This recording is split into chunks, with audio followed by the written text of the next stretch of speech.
మెదక్ జిల్లా మాసైపేట మండల కేంద్రంలో సోమవారం దివంగత నేత మాజీ ముఖ్యమంత్రి వైఎస్ రాజశేఖర రెడ్డి వర్ధంతి కార్యక్రమం నిర్వహించారు. స్థానిక కచేరీ వద్ద వైఎస్ రాజశేఖర రెడ్డి చిత్రపటానికి కాంగ్రెస్ పార్టీ నాయకులు పూలమాల వేసి ఘనంగా నివాళులర్పించారు. ఈ సందర్భంగా వైఎస్ఆర్ రాష్ట్రానికి చేసిన సేవలను గురించి కొనియాడారు.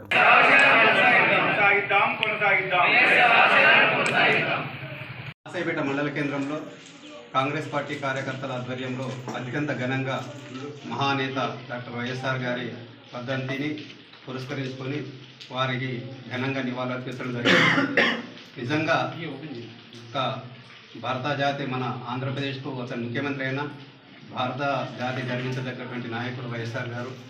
వారు రైతుల సంక్షేమానికి పెట్టింది పేరు కాబట్టే రైతు అంటేనే వైఎస్ఆర్ పేరు జ్ఞాపకం వచ్చేలా వారు చిరస్థాయిగా నిలిచిపోయారు. వారు చేసినటువంటి సంక్షేమ పథకాలు ఈరోజు కూడా అంటే దేశవ్యాప్తంగా రైతులను ఎలా ఆదుకోవాలనే ఉద్దేశంతో అన్ని ప్రభుత్వాలు ఈరోజు వారి బాటని అనుసరించి రైతులకు వెన్నుదన్నుగా నిలవడం దాని ముఖ్య కారణం వైఎస్ఆర్ గారు. మరియు గుండె పోటు వచ్చి పిల్లలు బాధపడుతుంటే వారికి స్ఫూర్తితో ఏదైతే ఆయన మందకృష్ణ గారు చేసిన దాని స్ఫూర్తికి అనుకోని కూడా వెంటనే స్పందించడం కూడా గొప్ప విషయము. అటువంటి మహానేత వైఎస్ఆర్ ఇయాల ఈరోజు రాజీవ్ ఆరోగ్యశ్రీని పిలిచి ఎందరో ఆరోగ్యాలకు ఆయన కారకుడయ్యాడు. అలాగే వికలాంగులకు ఈరోజు 6,000 పెన్షన్లు దక్కడానికి కూడా ఆయననే నాంది. కాబట్టి అందరం స్మరించుకోరు, ఒక్కరికని కాదు ప్రతి ఒక్కరికి అన్ని వర్గాలకు అనేక రకమైన. మాసైపేట మండల కేంద్రం మాసైపేట గ్రామంలో డాక్టర్ వైఎస్ రాజశేఖర రెడ్డి గారి 16వ వర్ధంతిని కార్యకర్తలందరూ ఆయన స్మరించుకుంటూ మనం జరుపుకోవడం జరిగింది.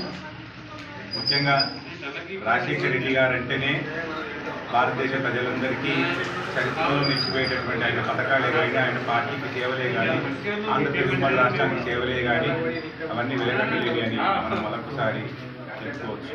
ముఖ్యంగా ఆయన పథకాలు ఏదైతే ఉందో రాజీవ్ ఆరోగ్యశ్రీ కానీ, ఉచిత కరెంటు కానీ, యాక్సిడెంట్ జరిగితే నిమిషాల్లో క్షణాల్లో వచ్చే 108 కానీ, రేషన్ కార్డులు కానీ, పేదల పాలిట ముఖ్యంగా వికలాంగులు వృద్ధుల పట్ల ఆయన ఆరాధ్య దైవం. ఎందుకంటే క్రమం తప్పకుండా పెన్షన్ మంజూరు చేయడంలో కానీ, ఏకకాలంలో రైతుల రుణమాఫీ విషయంలో కానీ నిజంగా ఆయన సేవలు ఉమ్మడి ఆంధ్రప్రదేశ్ రాష్ట్ర ప్రజలే కాకుండా ముఖ్యంగా తెలంగాణ ప్రజలు కూడా. మరిన్ని అప్డేట్స్ కోసం మా ఛానల్ని సబ్స్క్రైబ్ చేయండి.